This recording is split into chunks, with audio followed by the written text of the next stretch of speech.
Olá, meus queridos irmãos, estamos aqui para mais uma aula da nossa EBD Online neste domingo, nessa manhã tão maravilhosa que o Senhor nos deu. E antes de nós começarmos nossa aula, eu quero convidar você, antes de mais nada, a nos ajudar, sendo nosso parceiro de divulgação do nosso trabalho, amados. Como que você pode fazer isso? Primeiro, se você não é inscrito no nosso canal aqui do YouTube, se inscreve agora, participe com a gente. Se você ainda não curte a nossa página e segue a nossa página do Facebook, faça isso agora. Antes de mais nada, curta a nossa página no Facebook, siga e se inscreve em nosso canal aqui no YouTube para que você possa ser notificado e receber cada vez mais os conteúdos. Não esquece que no YouTube, se você se inscrever, ativa as notificações, o sininho para que você possa ser inscrito aí e estar recebendo as notificações também. O que é importante depois disso? Comente debaixo desse vídeo que você está assistindo aqui no YouTube. Quantos mais comentários houverem e mais curtidas esse vídeo e essa aula tiver, o YouTube vai entender que esse conteúdo é válido para outras pessoas e vai indicar o nosso conteúdo. Então, amados, se você puder nos ajudar, faça isso. Comente, curta e, por último, compartilhe esse vídeo. Manda o vídeo para um amigo, para uma pessoa que você quer abençoar. Nós cremos que o tema de hoje é um tema que é por demais importante na nossa espiritualidade, na nossa fé. Eu quero convidar você, então, a participar com a gente nesta manhã desse tema que nós vamos colocar para você aí, reavaliando a prática da mordomia cristã. O que é importante nesse conceito de mordomia cristã? O que seria a mordomia cristã? O que é isso? Mordomia cristã é o manejo responsável dos recursos do reino de Deus que foram confiados a uma pessoa ou um grupo. Então, ou seja, quando nós falamos de mordomia cristã, nós estamos falando sobre esse manejo responsável dos recursos que são de Deus, que é confiado a pessoas ou a grupos de pessoas, né?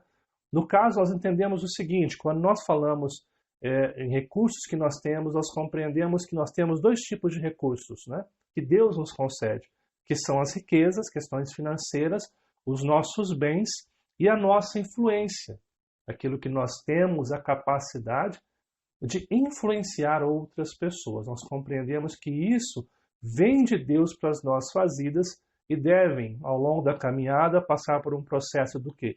De uma boa administração. Segundo, que esses recursos que nós temos em influência possam trazer benefício aos outros. E terceiro, que isso glorifique a Deus. Ou seja, os bens que Deus me dá, a influência que Deus concede a mim, ela deve ser bem administrada. Eu não posso gastar ou usar de forma irresponsável, porque é interessante que dentro da mordomia se compreende que o que Deus nos dá não é para mim, mas é para o próximo, para o outro, e assim o que eu faço com que as riquezas que Deus me dá ou a influência que Deus me concede deve ser para a própria glória dele. Ele me dá e a ele tudo que eu faço deve gerar glória a Deus, né?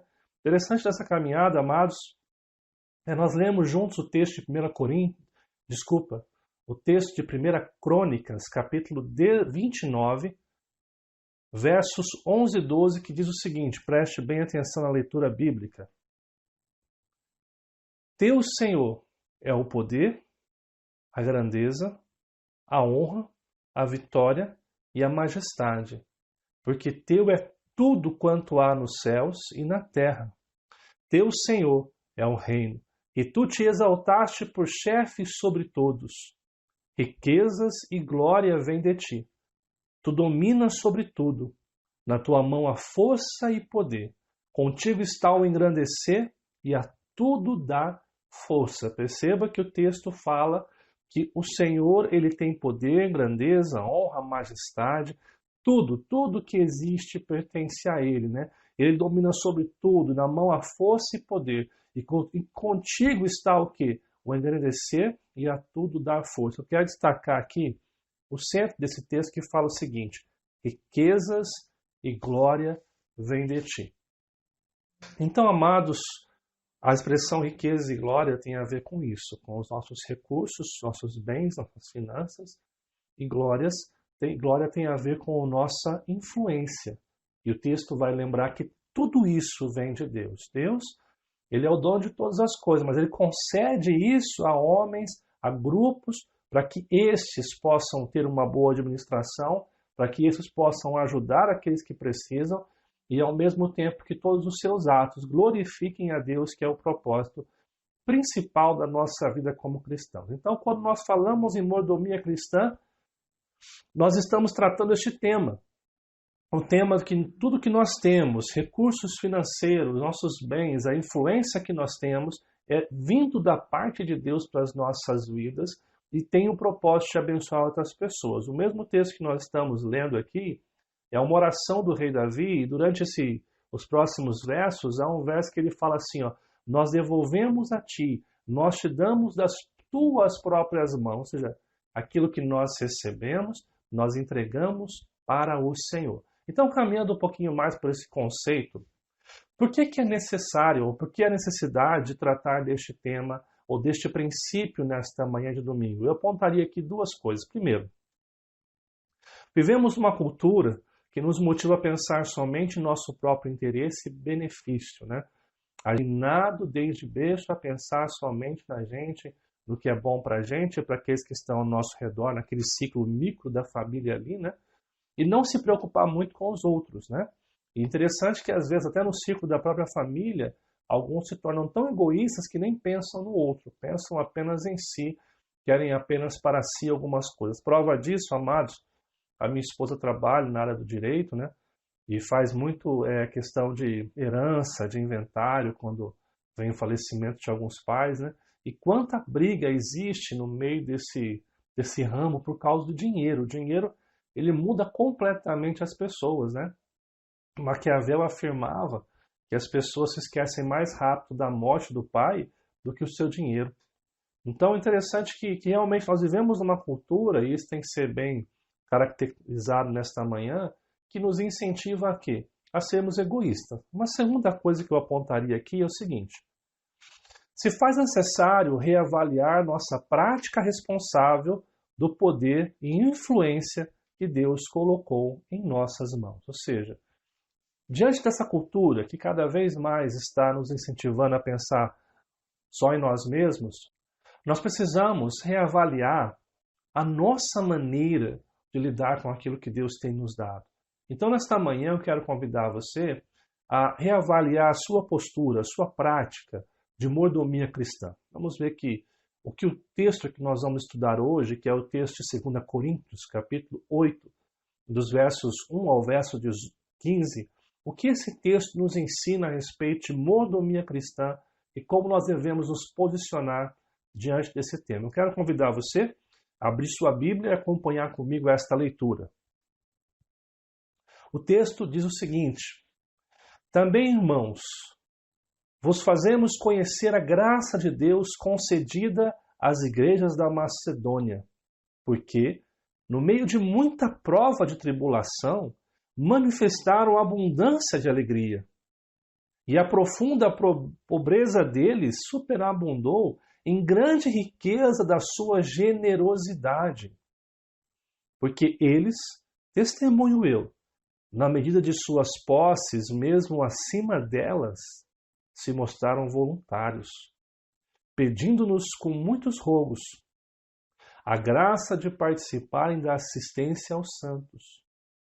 E não somente fizeram como nós esperávamos, mas também deram-se a si mesmos primeiro ao Senhor, depois a nós, pela vontade de Deus.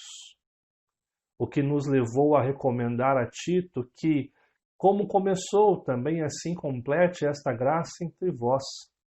Como, porém, em tudo, manifestais superabundância, tanto na fé e na palavra, como no saber, e em todo cuidado, e em nosso amor para convosco. Assim também abundeis nesta graça. Não vos falo na forma de mandamento, mas para provar, pela diligência de outros, a sinceridade do vosso amor. Pois conheceis a graça de nosso Senhor Jesus Cristo, que sendo rico, fez-se pobre por amor de vós, para que, pela sua pobreza, vos tornasseis ricos. E nisto dou minha opinião, pois a vós outros que desde o ano passado principiaste não só a prática, mas também o querer. Convém isto, completai agora a obra começada, para que, assim como revelaste prontidão no querer, assim a leveis a termo segundo as vossas posses. Porque, se a boa vontade será aceita conforme o que o homem tem, e não segundo o que ele não tem.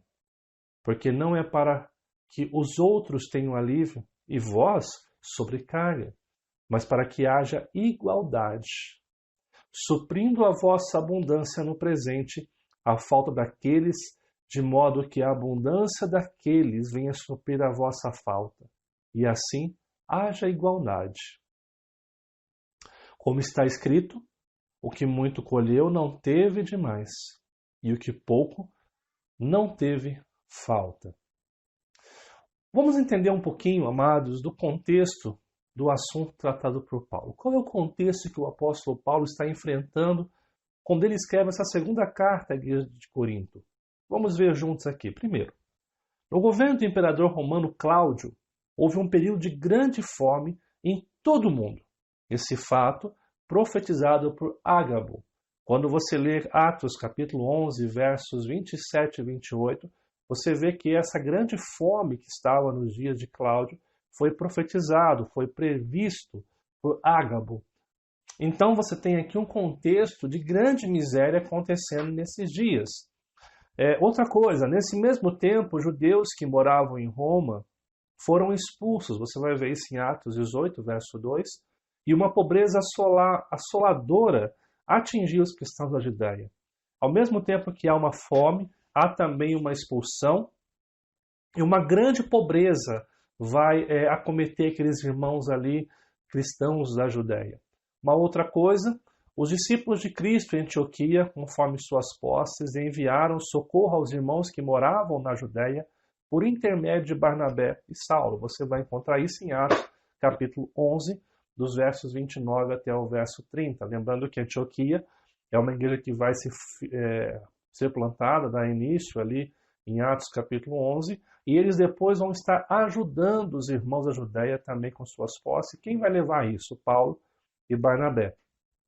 Paulo, ao ser enviado aos gentios, assumiu o compromisso de não se esquecer dos pobres e que efetivamente esforçou-se para cumprir. Você vai encontrar isso em Gálatas capítulo 2, dos versos 9 ao verso 10. Paulo, assim que ele começa a ser um missionário que é enviado a outros povos, aos gentios, Paulo assume o compromisso de não esquecer daqueles irmãos que estavam ali passando por necessidade. Paulo ele vai honrar isso, tá? Nós não temos tempo aqui de citar todos os textos, mas eu quero convidar você a anotar os textos e depois na sua Bíblia procurar e estudar com mais calma, tá ok? Eu vou estar disponibilizando os slides desse estudo para que você possa ver na sua casa depois e estar estudando um pouquinho mais a fundo, tá? Na descrição desse vídeo que você assiste agora vai ter o link para que você possa baixar gratuitamente os slides desse estudo, tá ok?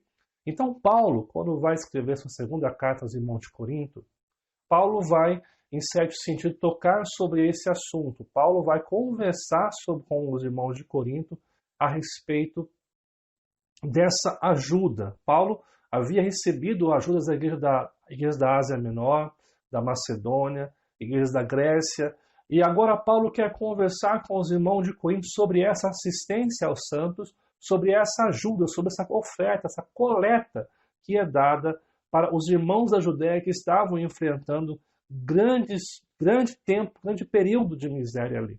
Então Paulo, ele, de forma muito cirúrgica, ele conversa sobre esse tema com os irmãos de Corinto. E ele usa 3 caminhos assim para conversar com os irmãos. Eu quero tratar com vocês essa manhã esses 3 caminhos que o apóstolo Paulo ele vai usar nesse processo de ensino, nesse processo de tratar sobre isso. Primeiro, Paulo vai falar sobre o exemplo. Ele vai usar aqui o exemplo dos irmãos da Macedônia. Quando você lê o verso 1, ele fala: conhecer a graça de Deus concedida às igrejas da Macedônia. E essa graça de Deus aqui, amados, não é a graça salvadora, mas é a reação a salvação. Paulo entende que os irmãos da Macedônia ajudavam os irmãos da Judéia muito mais do que podiam, não porque eles eram obrigados ou simplesmente por uma troca.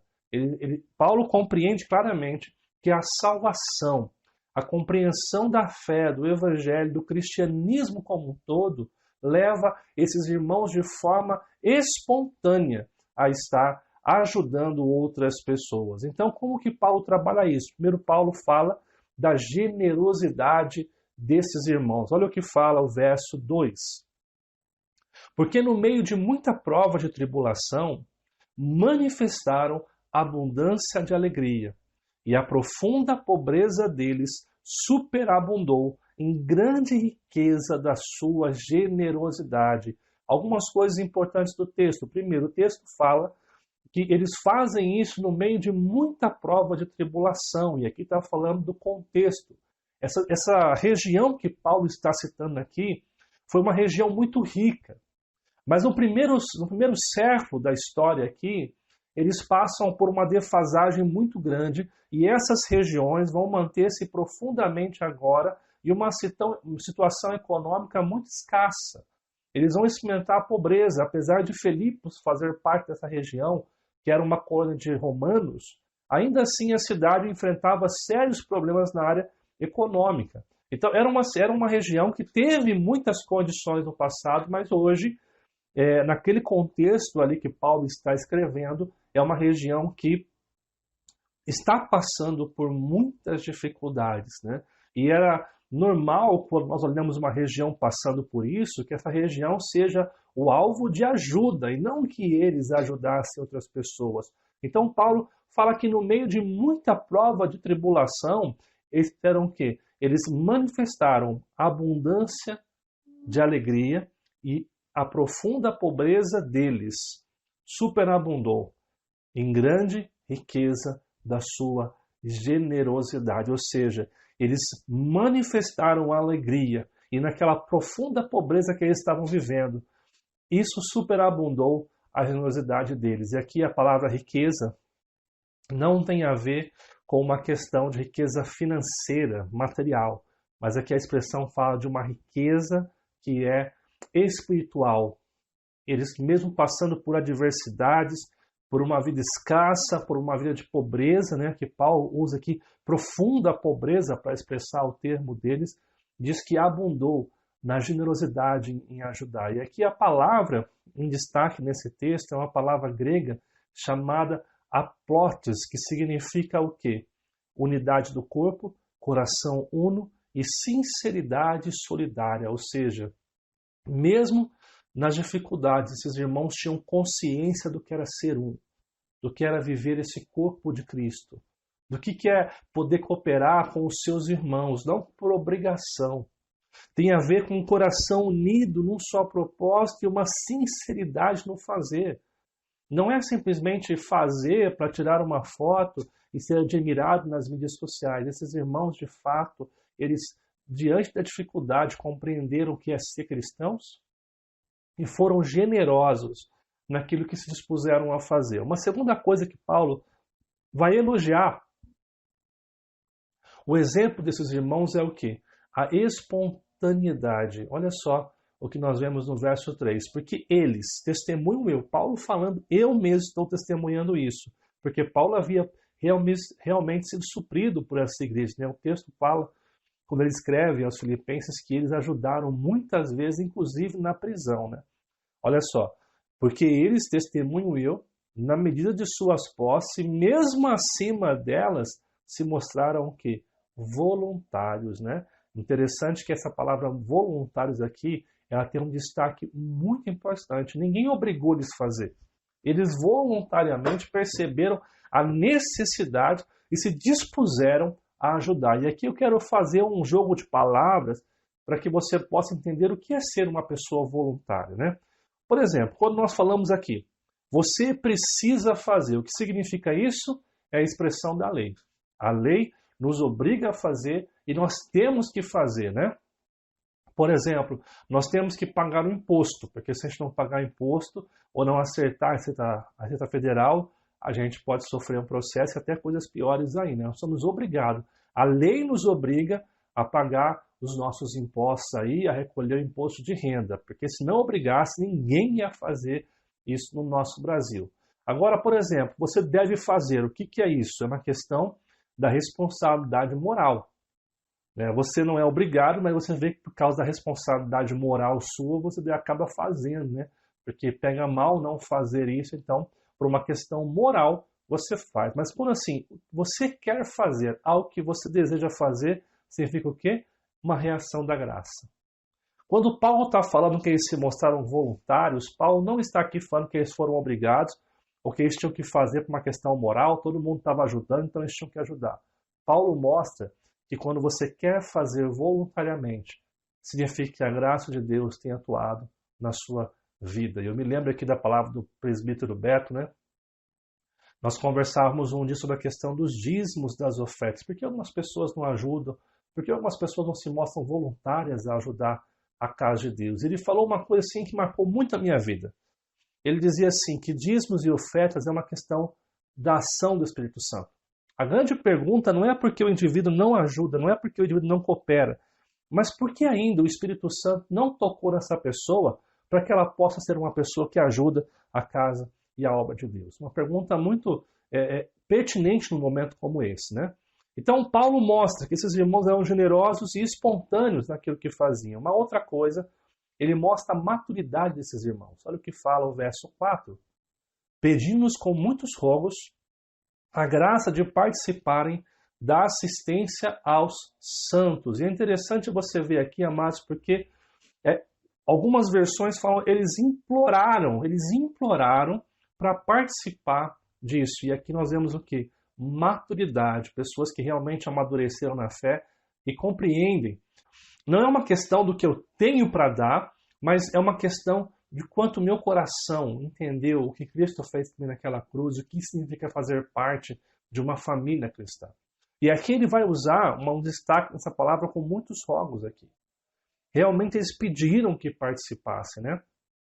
E aqui ele vai usar 3 palavras importantes, que é graça, participarem e assistência. E aqui, para nós entendermos um pouquinho o que significa isso, nós precisamos entender as palavras que estão no original aqui. A primeira palavra que aparece como graça aqui é a palavra charis, que significa privilégio, ato de dar. Ou seja, eles queriam ter o privilégio de poder ajudar. Eles não queriam ficar de fora desse privilégio, é algo que é espontâneo, que realmente demonstra uma maturidade na vida desses irmãos. A segunda palavra que nós vemos aqui em participarem é a palavra koinonia, que significa unidade e mutualidade, ou seja, eles compreendem que participar dessa ajuda fazem com que eles sejam realmente enraigados nessa comunidade cristã, nessa koinonia, nessa mutualidade aqui. E a palavra assistência aqui vem da palavra diaconia, que significa ajudar o próximo no Senhor. Ou seja, eles de fato queriam participar, de fato queriam ajudar os irmãos que estavam ali. Assim, ele termina o exemplo dos irmãos da Macedônia falando sobre a conversão deles, porque o texto fala assim no verso 5. E não somente fizeram como nós esperávamos, mas também deram-se a si mesmos primeiro ao Senhor, depois a nós, pela vontade de Deus. E aqui há uma sequência muito fácil de entender aqui. Esses irmãos fizeram isso não por causa dos homens, mas primeiro porque eles se deram a Deus. Primeiro, eles entregaram as suas vidas a Deus. Como consequência disso, eles servem a Deus. Aquele que entrega a vida a Deus serve a Deus. E como consequência disso, esses irmãos também estão cumprindo o quê? A vontade de Deus. Isso é um processo de conversão. Quem se converte, se entrega a Deus, entende que isso faz parte do serviço e cumpre a vontade de Deus na assistência dos santos. Então, Paulo, ele começa esse bate-papo com os irmãos de Corinto sobre mordomia, sobre essa ajuda, essa coleta aos santos, mostrando o exemplo das igrejas da Macedônia, que eram pessoas que estavam enfrentando miséria, pobreza também, dificuldades, mas mesmo assim foram generosos em dar, espontâneos em dar, demonstraram maturidade e demonstraram que, de fato, eram convertidos a Deus e estavam próximos de Deus. Sobre isso, o comentarista Simon Kistemaker comenta o seguinte: quanto mais em comunhão com o Senhor, tanto mais os cristãos mostram seu amor um ao outro. Precisam tornar Jesus Cristo central em suas vidas, para que ele receba a honra, a glória e o louvor. Perceba que maravilhosa declaração aqui que Paulo vai usar para com esses irmãos. E assim, nós passamos então para o segundo exemplo que Paulo vai dar aqui, ou o segundo caminho que Paulo vai dar. Primeiro ele fala de um exemplo, citando os irmãos. Agora ele vai desafiar os irmãos de Corinto da seguinte maneira. Primeiro, ele diz assim no texto, recomendar a Tito como começou. Tito havia passado em outro período, recolhendo, porque você vai perceber ao longo da história, que esses irmãos já ajudavam em alguns momentos, mas pararam de ajudar a comunidade cristã, pararam de se importar com o outro. Então, Paulo está dizendo que Tito vai novamente passar e fazer esse trabalho, desafiando eles então algumas coisas. Primeiro, Paulo desafia o crescimento. Olha o que fala o verso 7.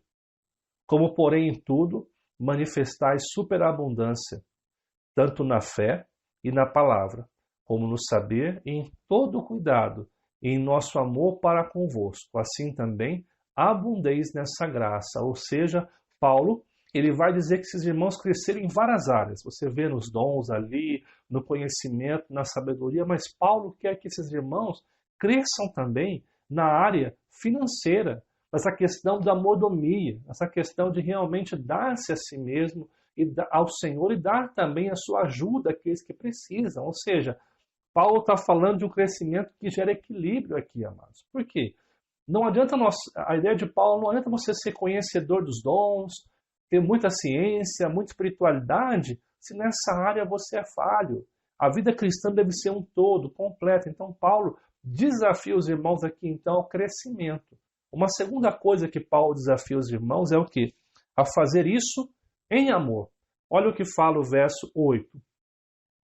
Não vos falo na forma de mandamento, mas para provar pela diligência de outros a sinceridade do vosso amor. Ou seja, o que o apóstolo Paulo está falando aqui é que, como apóstolo, ele poderia obrigar os irmãos a fazer. Tanto que ele destaca a palavra aqui, forma de mandamento.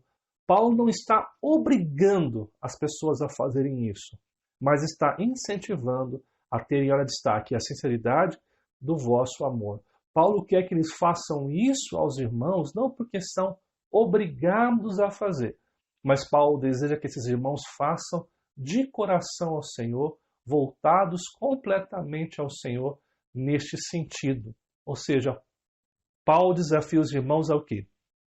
A um crescimento e a que eles possam fazer em amor. Uma outra coisa, Paulo convida esses irmãos a olhar para Cristo. Olha o que fala o verso 9. O texto vai dizer o seguinte: pois conheceis a graça de nosso Senhor Jesus Cristo, que sendo rico, se fez pobre por amor de vós, para que, pela sua pobreza, vos tornasseis ricos. Paulo aqui tem em mente o exemplo de Jesus, que sendo Deus, que sendo poderoso, abriu mão de todas as coisas, não tendo nem mesmo onde reclinar a cabeça, passando por algumas privações.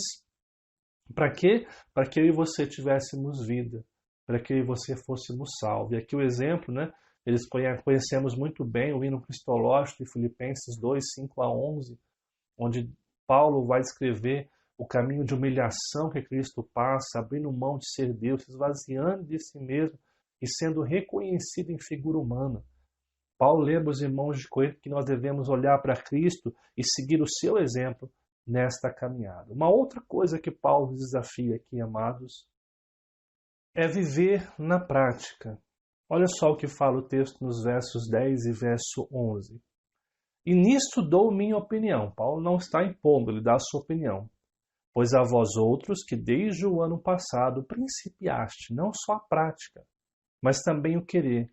Convém isto, completai agora a obra começada, para que, assim como revelastes prontidão no querer, assim o leveis a termo, segundo as suas posses. Percebam aqui que Paulo desafia os irmãos a viverem essa generosidade na prática. Ele fala, destaca aqui prontidão no querer, ou seja, realmente estarem dispostos a viver isso na prática. Paulo desafia os irmãos de Corinto a crescimento, a fazer por amor, a olhar para o exemplo de Jesus, mas acima de tudo, viver isso na prática, né? Os irmãos, como você vê no começo do verso aqui, já haviam ajudado, mas se esqueceram de ajudar, perderam esse amor de ajudar o próximo. Então, Paulo, olha, eu quero que vocês realmente levem essa prontidão no querer, para que levem o final disso, né? Para que vocês possam ajudar aqueles que precisam. É um desafio que Paulo fala aos irmãos de Corinto. O último desafio, para que eles possam fazer de coração. Paulo desafia os irmãos de Corinto a fazer isso de coração. Olha só o que fala o verso 12. Algo muito tremendo da parte de Deus. Ele fala, porque se a boa vontade será aceita conforme o que o homem tem, e não segundo o que ele não tem. Então Paulo fala sobre a boa vontade, ou seja, fazer de coração, não porque você é obrigado. Eu sei que talvez, diante do que a gente passa hoje, amados, muitas pessoas se frustraram com a igreja evangélica por causa desses falsos pastores, que não são pastores, esses pastores que pedem dinheiro de forma abusiva, que manipulam, que trocam. Por exemplo, eu já vi uma vez um líder chegar para uma pessoa e falar assim, ó, aqui está meu IPVA, você vai pagar em nome de Jesus. Isso é um absurdo, amados, é um absurdo. A gente deve fazer porque, de fato, nosso coração é voltado a fazer. Mas não confunda também o não fazer de coração com avareza. Há pessoas que não fazem, que não ajudam porque amam demais o dinheiro e são avarentos. Você precisa entender que o desafio é fazer de coração. Ele vai falar assim, se você fizer de coração, a sua oferta será aceita. Não é barganha. Não é trazer uma oferta a Deus para que Deus te abençoe. Deus não está aberto a negócios. O reino de Deus não é um negócio que você barganha, que você dá para receber. É uma questão de ter um coração voluntário, um coração que ama a Deus, que entendeu o Evangelho e está disposto a colaborar com o reino de Deus. E perceba que ele fala assim, vai ser dado, aceita conforme o que o homem tem e não o que ele não tem. Deus não vai cobrar a gente por aquilo que a gente não tem, mas pelo que a gente tem. Então não adianta você chegar diante de Deus achando que você pode comprar a Deus ou que você pode enganar a Deus. Deus conhece a sinceridade do nosso coração. Então Paulo, para trabalhar essa questão da oferta, da mordomia com os irmãos de Corinto, ele trabalha o exemplo, pegando os irmãos da Macedônia, e depois lança alguns desafios, que é o crescimento, que é para que eles façam em amor, para que eles olhem para Cristo, para que eles vivam isso na prática e para que eles façam de coração essa oferta. Então aí por último Paulo, ele mostra o objetivo disso tudo. Quais são os objetivos que Paulo vai mostrar aqui? O primeiro objetivo é para que haja equilíbrio. Olha só o que fala o verso 13. Porque não é para que os outros tenham alívio e vós sobrecarga, mas para que haja igualdade. Ou seja, Paulo não está querendo que as pessoas deem tudo que eles têm para que eles passassem fome também. Paulo tem a ideia aqui de que, como nós, uma comunidade cristã, podemos ter demais e ver nosso irmão padecer e não ajudá-lo. Como que numa mesma igreja há pessoas com muito e pessoas com nada. Paulo está falando de um equilíbrio. E aqui ele tem em mente o que aconteceu em Atos, capítulo 2, nos versos 44 e 45, que assim diz: todos os que creram estavam juntos e tinham tudo em comum. Olha só o que acontecia. Vendiam suas propriedades e bens, distribuindo o produto entre todos, à medida que alguém tinha necessidade. Perceba que a questão de equilíbrio aqui não é pegar 100 e dividir 10 reais para cada um. Não. Eles vendiam, tinham ali assistência, mas davam à medida que alguém tinha o quê? Necessidade. Então, é diferente do que se prega que todo mundo tem que ter igual. Não. A ideia aqui é que havia recursos dentro de uma comunidade para suprir quando um precisasse. Esse é o conceito, né? É um conceito de equilíbrio, né? Não de todo mundo ter a mesma coisa. É um conceito que, às vezes, aquele que tem mais pode ajudar aquele que tem menos. O segundo objetivo é a consciência. Paulo queria trabalhar a consciência. Olha o que fala o verso 14. suprindo a vossa abundância no presente, a falta daqueles, de modo que a abundância daqueles venha suprir a vossa falta, e assim haja igualdade. O que Paulo tem aqui, amados, em mente? Paulo tem a ideia aqui de que o mundo não vive a mesma coisa sempre. O mundo dá voltas. Então hoje, os irmãos de Corinto tinham condição de ajudar os irmãos da Judéia. Mas quem sabe 10, 15, 20, 100 anos na frente, a Judéia tivesse com condição de ajudar os de Corinto que poderiam vir a passar apuros e necessidades. Então Paulo está mostrando assim, olha, o que você faz hoje, amanhã você não pode ter, e o que você semeou, você vai colher. Se você entende, você ajuda hoje, talvez amanhã você precise ser ajudado, então você tem que ter consciência do mais ampla do que nós estamos diante aqui. Interessante que, um pouco à frente, Paulo vai dizer em 2 Coríntios 9, nos versos 6 e a parte 8, a segunda parte, a seguinte questão. Aquele que semeia pouco, pouco também ceifará. E o que semeia com fartura, com abundância também ceifará. A fim de que, tendo sempre em tudo ampla suficiência. Ou seja, o texto não está falando que você dá para o Senhor e Ele te abençoa. Nesse sentido que o pessoal prega, né? Dá muito porque você vai receber muito. Não é isso. A ideia de Paulo aqui é uma ideia de plantação do que nós vamos fazer para com o próximo. Talvez hoje eu tenha condição de abençoar o meu irmão e eu vou abençoá-lo. Mas talvez amanhã eu precise ser abençoado. Então a vida dá voltas. Então essa semeadura, esse coração disposto faz você colher lá na frente, quando for sua vez de receber.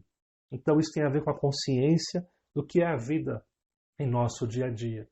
Uma outra coisa ele fala sobre a igualdade. Verso 15. Como está escrito, o que muito colheu não teve demais, e o que pouco não teve falta. Aqui ele está citando um texto de quando Deus supre nas cordonizes lá em Êxodo 16, 18, né?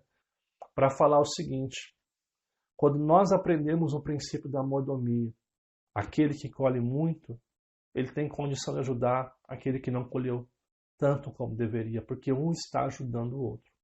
Isso é igualdade. Se Deus me deu mais condição hoje, eu posso ajudar aquele que não tem condição.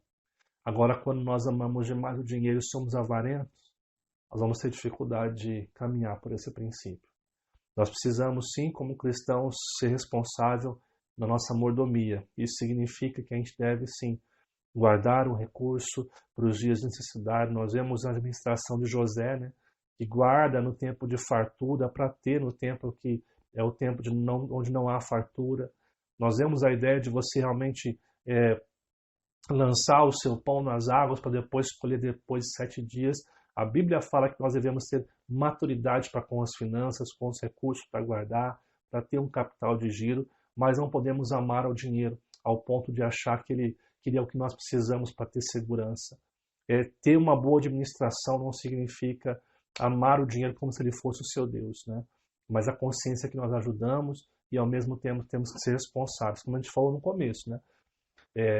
Tratar sobre mordomia é tratar sobre uma boa administração com os recursos, não gastar mais do que é necessário, não gastar sem pensar, mas ter responsabilidade nos nossos gastos, mas também se preocupar com a ajuda ao outro e que esse conjunto entre ter uma boa administração, responsabilidade, ajudar o outro, glorifique a Deus a seu termo. Interessante quando você lê Gálatas 6, 9 e 10, diz o seguinte: e não nos cansemos de fazer o bem, porque a seu tempo ceifaremos, se não desfalecermos. Por isso, enquanto tivermos oportunidade, façamos o bem a todos, mas principalmente aos da família da fé. Paulo nos desafia de fato, amados, a olharmos a mordomia cristã como um privilégio, como um presente que nós temos da parte de Deus para ajudar aquele que precisa, né? Quando nós falamos de mordomia aqui, estudamos nesta manhã, 2 Coríntios capítulo 8, verso 1 ao 15, vamos entender esse gráfico que nós trabalhamos aqui. Paulo trabalha a questão da coleta, aqueles que estavam precisando na Judéia com os irmãos de Corinto a partir de 3 princípios. Ele fala sobre o exemplo, sobre o desafio e o objetivo, por que aquela coleta, né? Então ele trabalha exemplo, pegando os irmãos da Macedônia falando sobre a generosidade, a espontaneidade, a maturidade, a conversão que havia no coração daqueles irmãos. Paulo não tinha aqui a ideia de criar uma competição entre regiões ou entre igrejas. Paulo, ele, de uma forma muito cirúrgica, ele aponta o exemplo e mostrando que os irmãos de Corinto também poderiam ser motivados pelo exemplo dessas igrejas da Macedônia, né? Qual é o desafio que Paulo tinha para com aqueles irmãos? Que eles pudessem crescer nessa área da doação, da mordomia cristã, dos seus recursos, para que eles fizessem isso em amor, não porque eram obrigados. Que eles olhassem para Cristo como exemplo de alguém que se doou para nos dar a vida, para que eles vivessem isso na prática e que, acima de tudo, eles pudessem fazer de coração ao Senhor e não para os homens, não porque querem ficar ricos, não porque querem barganhar com Deus, não porque querem que Deus faça um milagre, mas também o objetivo, para que houvesse equilíbrio entre aquelas comunidades, né? E equilíbrio aqui lembra que não é todo mundo tem a mesma coisa, mas às vezes algum tem mais, outro tem menos, mas a gente não pode deixar que se torne um desequilíbrio, né? Em um lugar onde todo mundo tem tudo e aquela pessoa está faltando ali o básico para sobreviver. Tem a ver com a consciência de que o mundo dá voltas e hoje eu estou ajudando, mas amanhã eu posso ser o que preciso de ajuda, então eu tenho que semear isso hoje e compreender que a comunidade cristã é sempre assim, um ajudando o outro naquele momento que é necessário, para que isso, para que haja igualdade. Lembra que igualdade não é ter a mesma coisa no conceito bíblico, mas para que a gente possa suprir aquele que precisa, quando Deus nos dá a condição de ter um pouco mais. Então, interessante que você perceba que falar sobre finanças e dinheiro aqui, amados, tem muito a ver, sim, com a nossa conversão. Tem a ver com o cristianismo. E é interessante que existe uma frase do João Calvino, reformador, muito pertinente para esse momento, que ele diz o seguinte: nem todos os homens, né, consideram o dar como lucro. E eles não associam isso à graça de Deus, né? E o que Calvino quer dizer aqui? As pessoas acham que a bênção e a graça de Deus tem a ver com Deus abençoar o meu negócio, Deus me dar o que eu preciso, Deus me sustentar, Deus abençoar para que eu feche o negócio, para que meu trabalho ganhe mais dinheiro, para que eu tenha minha casa dos sonhos, meu carro dos sonhos. Isso tem a ver com a bênção de Deus. Então Deus me abençoa e derrama a sua graça quando essas coisas acontecem na minha vida. O que essas pessoas não entendem é que graça e bênção também está em dar, em doar para aquele que precisa, em ajudar o que precisa, em ser fiel nos dízimos, nas ofertas, na assistência dos santos. Isso é o que Deus espera de nós, que os nossos recursos e a nossa influência sejam para abençoar outras pessoas, tá bom, amados? É isso que Paulo nos desafia quando ele trata esse texto, 2 Coríntios capítulo 8, verso 1 ao 15, sobre mordomia cristã, tá ok? Fechando aqui, eu quero trazer algumas coisas para que você possa refletir e praticar nesta manhã de domingo. Primeiro, como você tem administrado o poder e a influência que Deus concedeu em suas mãos? Tem usado de forma egoísta ou para o bem comum? Como é que você, cristão, hoje, professo, tem usado os recursos que Deus te deu? Tem gastado mais do que pode? Tem feito dívidas que não eram necessárias? Tem se atolado em empréstimos, em cartões, por não administrar bem a sua casa? Ou pior, tem só vivido para você sem olhar para o próximo, sem ajudar a igreja, sem ajudar missionários, sem ajudar os seus irmãos que muitas vezes precisam? Segundo, quando tratamos de recursos financeiros, tem-se a tendência a pensar que isto não tem relação com a espiritualidade. Temos pensado assim? Você entende que isso faz parte da comunhão com Deus? Há pessoas que falam espiritualidade não tem a ver com o meu dinheiro. O dinheiro é uma coisa separada. Ao contrário, a Bíblia nos mostra que a maneira que eu lido com o dinheiro, com os recursos que eu tenho financeiro e com a minha influência tem a ver sim com a espiritualidade, tem a ver com uma vida cristã. Nós precisamos ficar atentos a isso. Terceiro, os recursos que Deus tem lhe concedido têm contribuído para a assistência dos santos e crescimento da comunidade cristã da qual você faz parte. O que Deus está concedendo a você tem contribuído para a assistência dos santos, para o crescimento da comunidade cristã da qual você faz parte? Pensa bem. Às vezes nós estamos na igreja, usufruindo da mensagem, dos recursos, exigindo, mas não temos contribuído para o avanço do reino de Deus na nossa comunidade local, na assistência dos santos que estão ao nosso redor. Último, Deus nos convida a participarmos da produção de igualdade na comunidade cristã.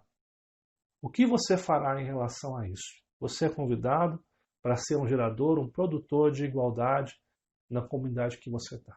Que os seus recursos, que a sua influência possam contribuir para isso numa comunidade cristã. Assim, eu quero compartilhar aqui um comentário que Simon Kistemaker faz esse texto muito propício para este momento, que é o seguinte. O Novo Testamento não menciona dar o dízimo em comunidades cristãs. Muito importante aqui. Nem percentual é citado em lugar algum, porque o Senhor quer que o seu povo lhe mostre seu amor e fidelidade. Dar precisa ser um ato de alegre gratidão a Ele, porque Deus ama a quem dá com alegria. Nossa oferta precisa estar livre de regras mecânicas ou obrigatórias. Ao contrário, deve ser caracterizada pela generosidade que emana de nossa alegria no Senhor. Foi assim que os cristãos da Macedônia demonstraram seu amor, dando mais do que podiam dar. Amados irmãos, muitas pessoas questionam, pastor, mas não há a palavra dízimo no Novo Testamento. E por que não havia necessidade de fazer isso? Porque isso deveria ser uma prática comum. O que o texto está nos dizendo aqui, amados, é que nós não precisamos ter regras de 10%. Isso deveria ser voluntário daquele que se aproxima de Deus, sabe? Isso deveria ser algo natural na nossa vida. Eu acho que se houvesse necessidade de mudar, não, agora não vai ter mais dízimos e só ofertas, Jesus havia ensinado sobre isso. Mas ele não ensina porque é algo óbvio. É uma continuidade, é um princípio que deve ser caminhado ao longo da nossa vida. Interessante é que isso é um dom. Quando você lê 2 Coríntios capítulo 9, um pouquinho à frente do que nós lemos, os versos 13 ao 15, fala o seguinte. Visto como, na prova dessa ministração, glorificam a Deus pela obediência da vossa confissão quanto ao Evangelho de Cristo e pela liberalidade com que contribuís para eles e para todos enquanto oram eles a vosso favor com grande afeto, em virtude da superabundante graça de Deus que há em vós.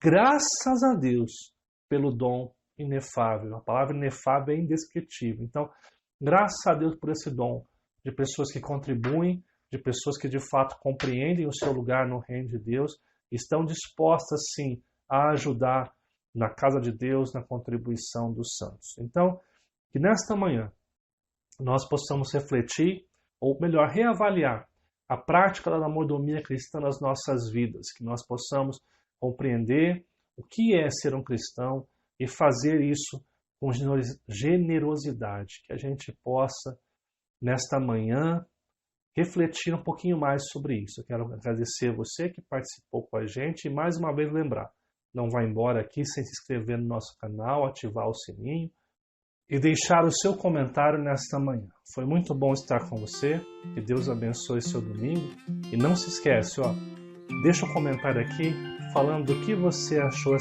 dessa aula e se você quiser aprender sobre dízimo e ofertas, coloca também aqui que vai ser um prazer falar com você sobre esse tema para que você possa compreender o que nós acreditamos sobre dízimos e ofertas. Não esquece de curtir o vídeo e que Deus abençoe a todos aí, tá bom? Se inscreve, ativa o sininho, curte, compartilha e comenta. Isso vai nos ajudar muito em nosso canal. Que Deus abençoe, um excelente domingo para todos.